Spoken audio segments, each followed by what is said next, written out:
Hello viewers and welcome. So, what if you took all of the absolute gold out of all of the sim racing games currently on the market and put it into one unbelievable package? One game to rule them all. What would it look like? Let's find out. Let's start with Gran Turismo. We gotta start with that. That's where I started my whole sim racing career. So what would we take out of Gran Turismo? For example, Gran Turismo 7. What does Gran Turismo have that the other games don't? Cars. Hundreds of cars. Some are your absolute dream car, and some are this, which laps the Nordschleife eventually.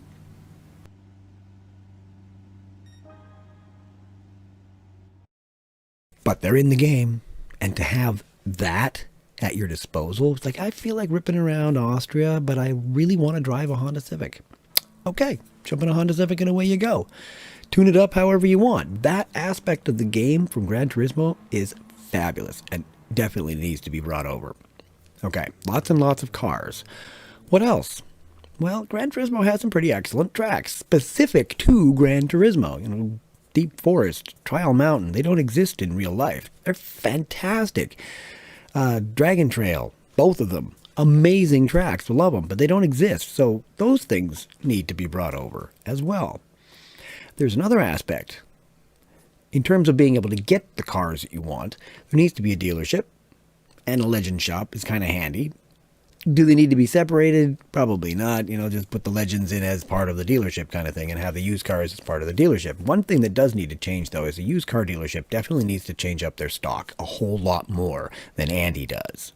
But you need something like that to be able to buy these cars and then be able to soup them up. And speaking of which, you would also need to have the tuning shop where you can go and buy all these fancy parts and soup up your car and make it exactly the way you've always wanted it to be, so you can take it out to that track you can't afford to go to and drive like a maniac. Sounds like fun, right? There is one more thing. Scapes. Because we're talking about making the ultimate sim racing game. And Scapes is kind of cool. A lot of people really like taking a picture of their car with a fancy background from somewhere around the world. It's actually kind of neat. So bring it over. Why not? Put it up in the corner as one of the interesting little features that you've got in this game that you can take advantage of. Okay, moving into licensing, because I really like the idea that you have to earn your way through the game. AC Evo has licenses as well, and it's pretty cool the way they have them set up. If you want to buy, for example, a Racing 1 specific vehicle, you have to have a Racing 1 license. Brilliant. But in terms of the layout and what is being taught to you, I really like the way Gran Turismo 7's licenses are set up. And finally, we have GT Auto, or the equivalent thereof, somewhere that you can decorate your car, that you can put on cool aero parts and wings and racing parts and these kinds of things.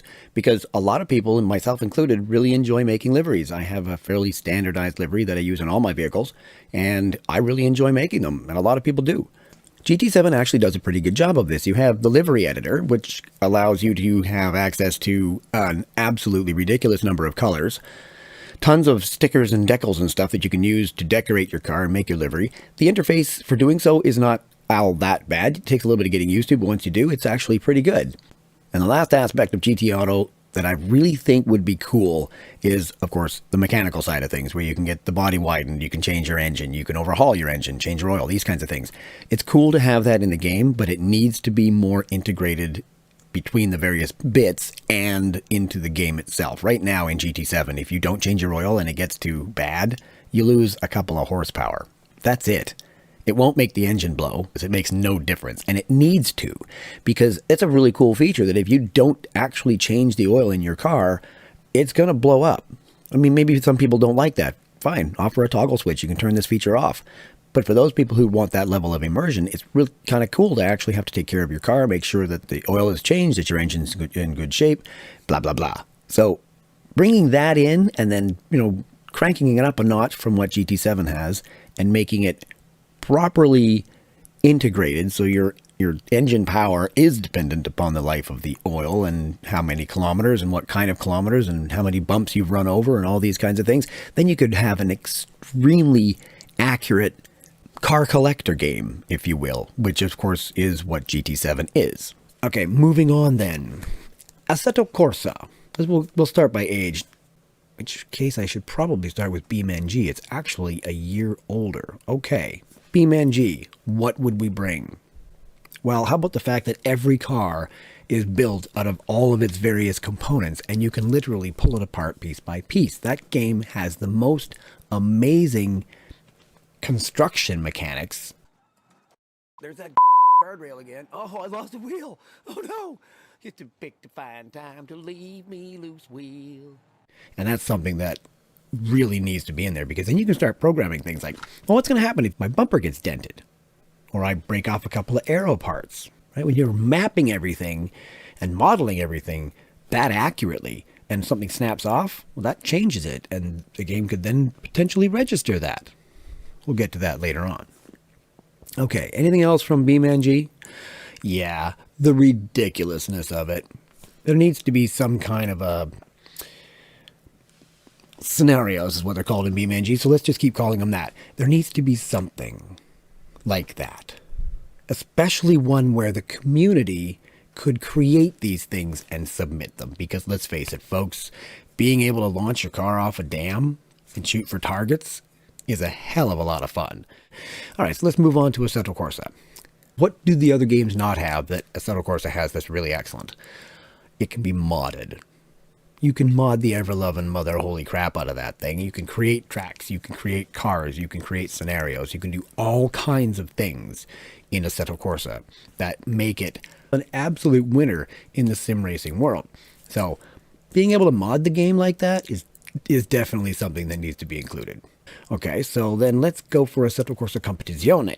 For that one, the sound.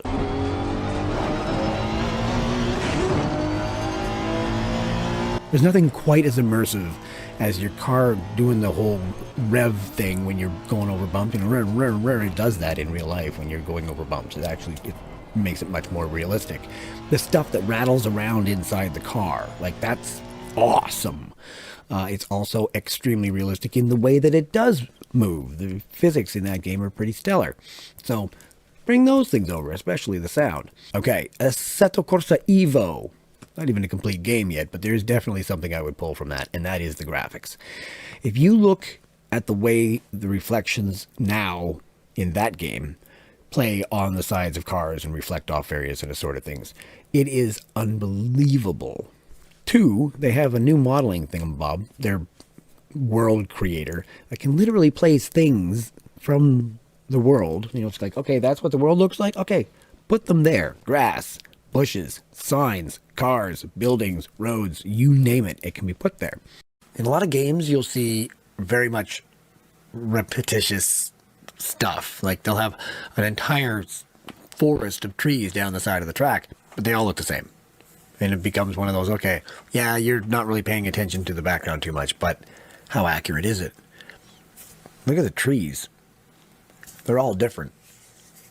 So that's something I would definitely like to bring over. Okay, how about Forza? Well, Forza Motorsport's not bad, but Forza Horizon, man, that open world is absolutely unbelievable. You got all kinds of different terrains. You got desert, you got swamp, you got bushes, you got cities, you name it, it's there, and it's massive. And that is definitely something that needs to be included, because the idea of just being able to jump on the whatever car you just bought at the dealership, drive downtown to whatever blood's going on downtown, maybe race some people and maybe just cruise around. Who knows? Whatever. Man, that is so cool. I love that. So that's definitely needs to be included. What are the games we got now? WreckFest. Well, similar to BeamNG in how the cars get mangled, because it's super fun to watch somebody's parts flapping. Oh, I got a bit of a flapper. When you can wreck something really realistically and you have really realistic handling changes as a result, then you've got something very special in the sim racing world. Because right now, let's face it, it's done fairly well, in some games better than others. But for instance, in Gran Turismo 7, if you get rear end damage, your car goes slower. unless your bumper's hanging off like a, like a sail outside the side of your car, you're not going to lose a huge amount of top end. It doesn't make a whole lot of sense. It's just all of your performance drops by about 10% until the damage is fixed. It's kind of dumb, and it's really lame. Other games are significantly better. ACC, for example. When you get damage, yeah, okay, your steering wheel might be a little bit crooked. It's not too bad. You get used to it. I've had to drive where literally this was straight. Going down a straight, and your steering wheel's like this to keep your car going straight, because it is more accurate. And the amount of grip loss, for example, because of front end damage or because of rear end damage, is more accurate. But now let's take it to another level. The game tracks everything. Everything. And we now have weather modeling, we have tire modeling, we have track modeling. It knows when your wheels are spinning. So just calculate the amount of grip you've lost based on real world telemetry and data, which they've got access to. Okay. A little bit of broken front end. We'll bring in that BeamNG modeling. And okay, you got end plates missing from your front wing.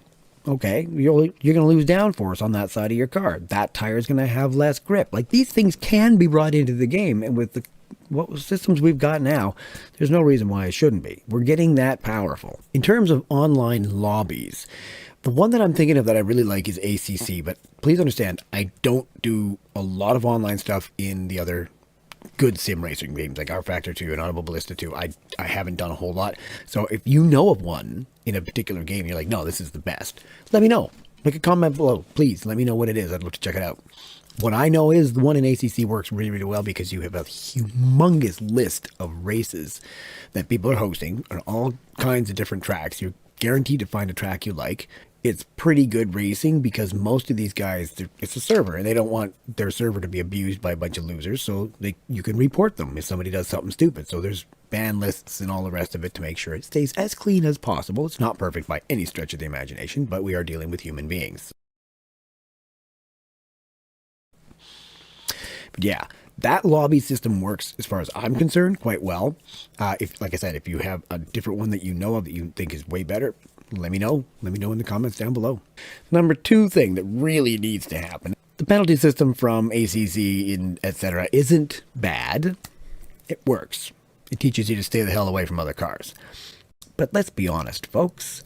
There's no reason why it can't be as accurate as almost as real life. In fact, potentially more accurate than real life. Because the game tracks every motion you and your car make. You turn left, it knows. You hit the brakes, it knows. And it's keeping track of all of your lap stuff. It can do that because you can save a replay of the entire race at the end of the race. So, at any given moment, it should be able to say, that person always brakes around 100 meters before turn 3. This time, that person braked at 150 meters and was rear-ended by the guy behind him. The game should immediately go, okay, braked at the wrong time. That's a brake check. Because it's got data from his other laps. It's got consistent time. He braked to 103, he braked to 101, he braked to 104, he braked to 106, he braked to 150 and got rear-ended? Wait a minute.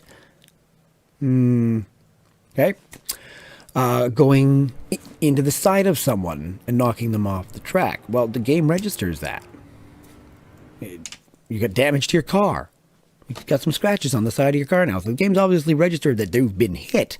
If at that moment you lose traction because of the physics that made you go sideways, it can track that too, and you go off the track, you've been knocked off the track. Now let's take it one more step. Was it done intentionally? All right. Well, we're going through a left-hand turn. So our wheel is like this, and we're on the inside, and suddenly, there was no traction loss in the back end. Game can track that. Suddenly we went like this and hit the guy beside us as if to catch oversteer. But there was no oversteer because the game knows there was no rear end grip loss. So therefore, was intentional. And the game should be able to register that. Imagine a game with a penalty system that rewarded etiquette. So you accidentally hit somebody and you knocked them off the track. The game would be like, you knocked dude off the track. You're getting a penalty. But you stop. You slow down. You wait for the person to get back in front of you and then carry on. Well, the game would obviously realize that you just slowed down where you would normally be accelerating and would be like, oh, we gave him the spot back. Okay. No penalty. Huh? Well, there you go, folks. That would, in fact, be the one game to rule them all, let's be honest. It'd be a hell of an offering, and it would pretty much put everybody else out of business. So if any one company happens to be watching this and you decide to do this, that's cool. Just realize that this is copyrighted, and therefore you would owe me money. Anything else we could add to this ridiculous affair of glorious sim racingness? If you think of anything, please leave it in the comments below. I would love to hear from you. Get ideas from everybody, and we'll send them off to all the manufacturers and just say, you know what, guys? Just build us something that's awesome. Thank you so very much for watching, guys. I really appreciate it. If you liked any part of this, click the old like button, get yourself subscribed, leave a comment, let me know what you think, and I will catch you next time. Have an awesome day. Peace.